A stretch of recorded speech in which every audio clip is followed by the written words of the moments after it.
Bismillahirrahmanirrahim. Assalamualaikum warahmatullahi wabarakatuh. Kami dari kelompok 9 yang mengambil mata kuliah User Experience yang beranggotakan yang pertama itu ada Denny Dewana Hastanto, yang kedua ada Fahmi Katsri, lalu yang ketiga itu ada saya sendiri Sulfiana. Pada video kali ini itu kami akan menjelaskan mengenai framework design sprint dengan produk yang udah kami rancang dan kami bikin, yaitu Mamikos atau penyewaan kos-kosan online.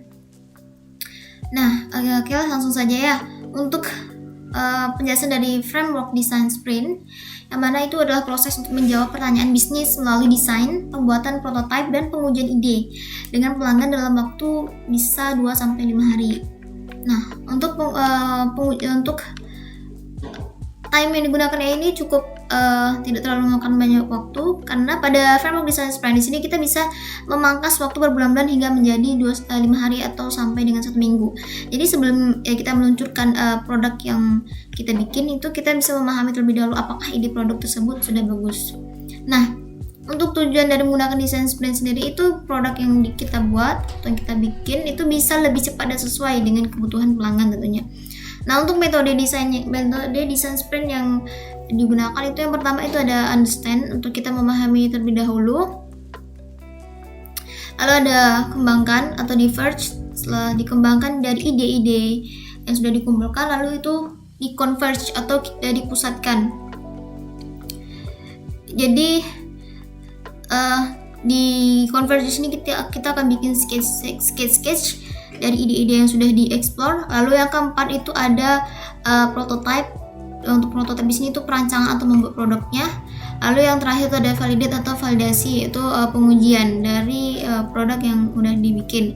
Nah, untuk manfaat desain sprint sendiri itu yang pertama itu bisa mengurangi risiko bisnis, yang kedua bisa mendorong inovasi, lalu meningkatkan kerjasama tim dan mengetahui apa yang harus dilakukan untuk tahap selanjutnya. Nah, lanjut ke metode desain sprint. Di sini kami akan menjelaskan untuk metode desain sprintnya. Yang pertama itu sudah saya bilang tadi, itu ada understand atau kita pahami terlebih dahulu. Dimana untuk understand di sini itu fase dimana kita bisa ngumpulin semua informasi atau pengetahuan soal bisnis dan pengguna, lalu masalah-masalah dari pengguna. Nah, di sini kita juga harus membawa tim supaya ngerti atau paham mengenai masalah-masalah dan bagaimana caranya untuk menentukan tantangan yang bisa diselesaikan dalam membangun sebuah produk. Nah, jadi untuk informasi soal bisnis itu yang pertama di sini dari produk yang kami bikin, yaitu Mamikos, itu informasi soal bisnisnya. Yang pertama itu permintaan akan rumah kos itu sangat tinggi, dan juga bisnis kos-kosan itu dapat memberikan pendapatan yang rutin serta jangka panjang. Pengelolaan kosnya juga relatif mudah, peluang untuk memperoleh penghasilan tambahan ya juga, lalu penghasilan lebih tinggi dibandingkan pengontrakan rumah. Kenaikan harga rumah kos juga lebih tinggi dan juga bisa menjalin relasi. Sedangkan untuk masalah-masalah dari user itu yang kedua itu kami dibagi menjadi 2, yaitu bagi pemilik kos dan bagi pengguna. Untuk bagi pemilik kos, yang pertama, kos itu tentunya merupakan salah satu tempat yang banyak dicari bagi para pendatang termasuk mahasiswa.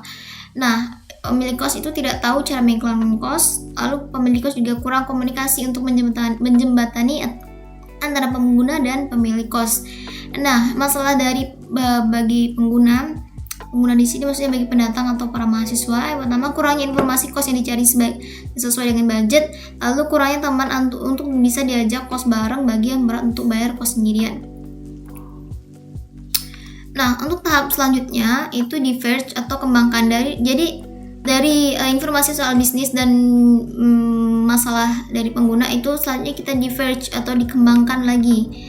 Yang mana untuk di fase ini kita bakal mencari ide sebanyak mungkin, yang mana masing-masing tim atau masing-masing orang itu akan bikin sketch di mana sketch di ide supaya sambil mengeksplor banyak kemungkinan. Jadi di sini itu sudah ada sudah ada 3 orang. Yang pertama itu ada Denny, ada Sylvie, dan ada Fahmi. Jadi di sini tuh sudah ada sketch ide-idenya. Untuk yang Denny itu yang pertama ada menyediakan informasi seputar kos, lalu iklan kos, terlalu tarif bisa standar, bisnis yang bisa dipantau dari jarak jauh, nggak ada temen mau diajak kos bareng. Nah kalau dari Sylvie itu sketch idenya pertama peluang penghasilan untuk tambahan, pengelolaan kos tidak terlalu ribet, penghasilan kos lebih tinggi dari kontrakan, dan banyak dicari pendatang baru. Nah untuk sketch ide dari Fahmi itu yang pertama budget tertera standar, banyak mahasiswa mencari kos, pendapatan yang diperoleh juga bisa rutin dan bisa membantu mencari kos. Jadi di sini dibikin sketch untuk pada tahap diverge. Lalu untuk tahap selanjutnya itu converge atau dipusatkan. Jadi dari beberapa sketch ide dari beberapa orang, selanjutnya di sini itu di-converge atau dipusatkan kembali menjadi satu kesatuan untuk idenya. Nah, jadi di sini tuh kami membuat storyboard yang lengkap. Tujuannya supaya apa? Supaya kami dapat ide akhir atau ide besarnya dari storyboard ini yang nanti itu dipilih untuk dibikin prototype. Nah, jadi di sini tuh saya juga bikin affinity map. Di sini untuk proses converge-nya di sini itu ada kami bikin screen-nya tuh ada 4. Ini enggak semua ya. Jadi untuk storyboard yang menggunakan affinity map di sini itu ada situasi, ada untuk pengguna untuk melihat. Lalu ada untuk aksinya, yang mana di sini itu pengguna bisa melakukan login terlebih dahulu, lalu bisa mengisi form, klik masuk, dan untuk kosnya itu berhasil masuk. Yang kedua itu selanjutnya bisa melakukan pencarian kos dengan mengetikkan kos yang bakal dicari, lalu bisa melihat fasilitas dari kos, lalu budget, juga bisa melihat budget dan harga dari kos. Selanjutnya kos itu berhasil ditemukan. Nah, screen yang ketiga itu bisa menghubungi penyedia dari kos dengan mengklik button hubungi kos, lalu ketikkan pesan dan kirim pesan. Selanjutnya itu berhasil noise-nya berhasil menghubungi penyedia kos. Nah, untuk screen 4 itu bisa melakukan penyewaan kos dengan mengklik button sewa kos, pilih kos yang sesuai, klik tagihan pembayaran kos, bayar tagihan kos. Selanjutnya berhasil menyewa kos. Pengguna berhasil menyewa kos dan berhasil untuk membayar tagihan kos. Oke, jadi ini untuk storyboard dari storyboard dengan menggunakan affinity map. Jadi untuk mengetahui alur proses yang telah disepakati pada affinity map di sini itu kita juga bisa membuat alur terhadap pengguna, dan tes yang dilakukan juga bisa menggunakan user journey map. Baiklah, saya dari Dewana Stanto. Saya akan melanjutkan pembahasan mengenai prototipe rancangan produk. Langsung saja kita buka prototipenya. Oke. Nah, di halaman pertama ini kita bisa melihat beberapa tombol ya. Tombol masuk, kemudian daftar, kemudian tombol Facebook dengan Google. Nah, masing-masing tombol ini memiliki fungsinya masing-masing. Kita coba dahulu yang tombol masuk. Nah, di sini menampilkan form login di mana username dan password. Kemudian kita klik masuk untuk pergi ke halaman beranda. Tetapi kita coba dulu tombol yang lupa password. Nah, di sini menampilkan form lupa password, yaitu username, password baru, kemudian konfirmasi password. Kita klik reset, akan pergi lagi ke halaman form login. Kembali lagi, kita coba yang bagian daftar. Nah, di daftar ini memiliki beberapa form. Yang pertama yaitu username, kemudian email, nomor telepon, kemudian tentunya password. Di sini juga ada sudah daftar akun. Jika sudah, kita bisa klik tombol masuk. Nantinya akan di-linkkan ke halaman login. Nah, untuk daftar kita klik daftar. Tentunya akan pergi ke halaman login juga. Langsung saja kita masuk. Nah, di halaman beranda ini bertuliskan selamat datang. Di sini ada banner. Kemudian ada paling populer, di mana paling populer ini adalah beberapa review kos yang paling banyak diminati gitu. Kita coba saja klik salah satunya. Nah, jika kita klik akan menampilkan seperti ini. Yang pertama itu ada gambarnya yang pasti. Kemudian nama kosnya itu Ratu Kos. Kemudian ada lokasinya, Terus Sakti. Nomor 7 Pekanbaru. Kemudian harganya juga tertera. Hitungannya per bulan. Kemudian juga menampilkan fasilitasnya. Di sini ada 1 tempat tidur, kipas angin, wifi gratis, kamar mandi. Di sini juga menampilkan rating dari orang yang sudah menggunakan kos-kosan ini. Kemudian lokasinya juga tertera di sini. Kemudian ada juga beberapa komentar dari yang telah menggunakan fasilitas ini. Nah, jika kita ingin menghubungi, kita bisa klik tombol hubungi kos. Akan berpindah ke halaman chat, yaitu menu-menu chat akan nampak seperti ini. Kita coba buka yang pertama, Ratu Kos tadi. Nah, ini tampilan untuk chattingnya. Kita kembali lagi. Kemudian kita bisa sewa kos dengan menekan tombol sewa kos tentunya. Nah, di sini akan dialihkan ke halaman tagihan pembayaran. Yang pertama itu namanya tentu Ratu Kos, nomor tagihan, nomor rekening. Kemudian metode pembayaran di sini ada 3. Kita mencoba yang Mastercard saja. Seperti biasa, Mastercard masukkan nomor kartu, periode kartu, nomor kartu. Kemudian CVC atau CVV. Di sini tertera hanya hitungan per bulan. Kemudian kita bayar tagihan. Nah, setelah kita bayar akan ada tampilan pembayaran berhasil. Metodenya Mastercard, bank tidak ada, email yang tadi, kemudian jumlah bayar, nomor transaksi. Kemudian kita bisa tutup. Nah, di bawah sini juga terdapat beberapa navigation pane. Yang pertama tentunya halaman Anda. Kemudian untuk search, nah di sini kita bisa search yang berhubungan dengan kos. Kemudian ada juga di sini kos paling populer lagi, kita bisa ngeklik seperti tadi.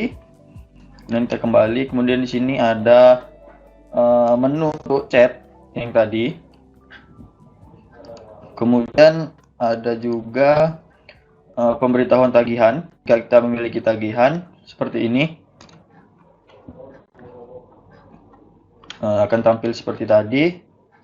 Kemudian ada juga di sini profil. Nah, di profil ini bisa melihat nama, kemudian email tadi. Di sini ada menu akun saya, notifikasi dan email, tagihan, kartuku, promo, pelayanan pelanggan, dan pengaturan. Nah, di sini juga ada tombol keluar untuk kita logout dari sistem ini. Kita contohkan. Nah, akan tampil kembali ke halaman pertama kali masuk seperti tadi. Baiklah, untuk selanjutnya tahapan untuk testingnya akan dilanjutkan oleh rekan saya, Fahmi. Kepada Fahmi dipersilahkan.